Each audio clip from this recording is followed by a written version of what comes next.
Welcome to this explainer. Are we ready to dive into some absolutely incredible wisdom? Today, we're jumping right into some amazing advice straight from the biblical text. It's essentially a guidebook helping us figure out how to make smart choices and live our absolute best lives. Have you ever just wondered, what is the smartest choice here? Think about it for a second. Life is totally full of big decisions. Sometimes it honestly feels like you're wandering through a giant, confusing maze. Should I do this? Should I say that? Which way is the right way? Well, thankfully, we don't have to figure it all out on our own. We have a guidebook to help us find the absolute best, safest path to take.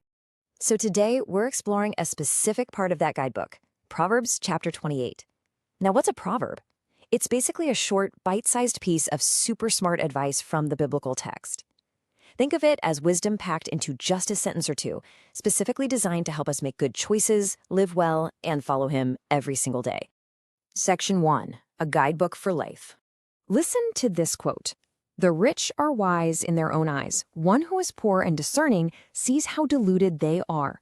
So what does that actually mean? Well, the biblical text tells us that just because someone has lots of money, fancy toys, or cool things, it doesn't automatically make them smart. Sometimes people trick themselves into thinking they know everything just because they're rich, but someone who might not have much at all can actually see things way more clearly. This brilliantly illustrates the difference between just thinking you know everything versus actually being wise and observant. True wisdom, that comes from paying close attention and being humble. It definitely doesn't come from just what we own or thinking we already know it all. Moving on to Section 2, admitting when we mess up. Here is some powerful advice. The biblical text says, "Whoever conceals their sins does not prosper, but the one who confesses and renounces them finds mercy." The source material is very clear here. It tells us exactly what happens when we try to cover up the bad choices we've made. Concealing literally means hiding, and when we try to hide our mistakes, things just do not go well for us. The crucial point here is that hiding a mistake, like, say, accidentally breaking a vase and sweeping the pieces under the rug, or lying about finishing your homework, it only leads to more trouble. It just makes the problem bigger. But telling the truth and saying, "I'm sorry," that brings mercy and forgiveness. Let's be real for a second. Have you ever tried to hide a mistake? Really think about how that felt inside. It usually feels heavy, uncomfortable, and honestly, kind of scary, right? You're always looking over your shoulder, worried you're going to get caught. But the biblical text reminds us that admitting we messed up, confessing to him and to others, is absolutely the smartest choice we can make. It lifts that heavy feeling right away. Section 3, leading with a good heart. Now, it's really interesting how the biblical text uses scary animals to describe someone who leads people in a mean way. It says, "Like a roaring lion or a charging bear is a wicked ruler over a helpless people."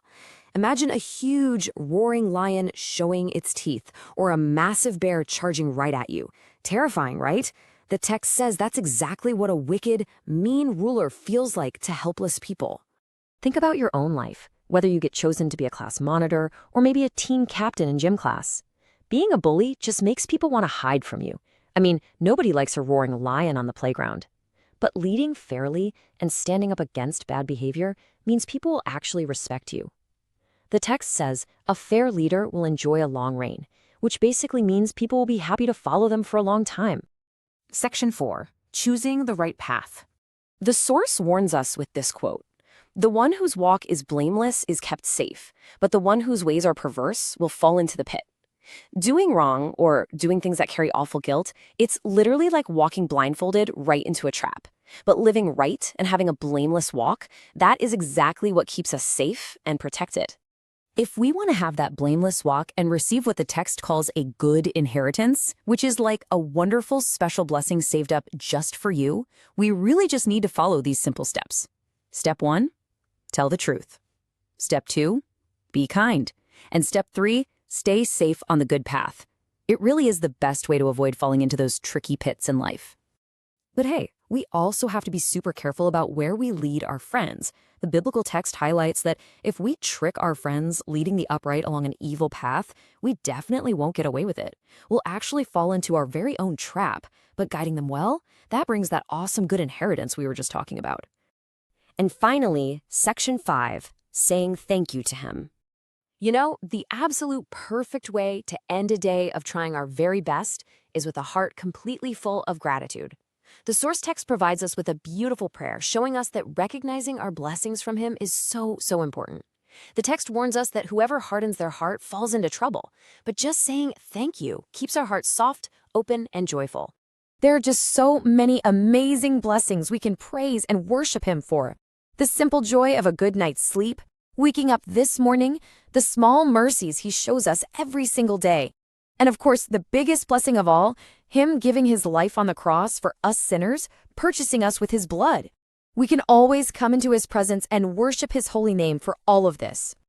And look at this final quote from the prayer in our text. Praise you and worship you for these thy words given to me, Lord. Being incredibly thankful for the wisdom found right here in the biblical text is the ultimate way to stay on that safe and blameless path. He gave us these words as a literal gift to protect us. As we wrap up this explainer, I have a final question for you to really think about. Which wise choice from the biblical text are you going to make today?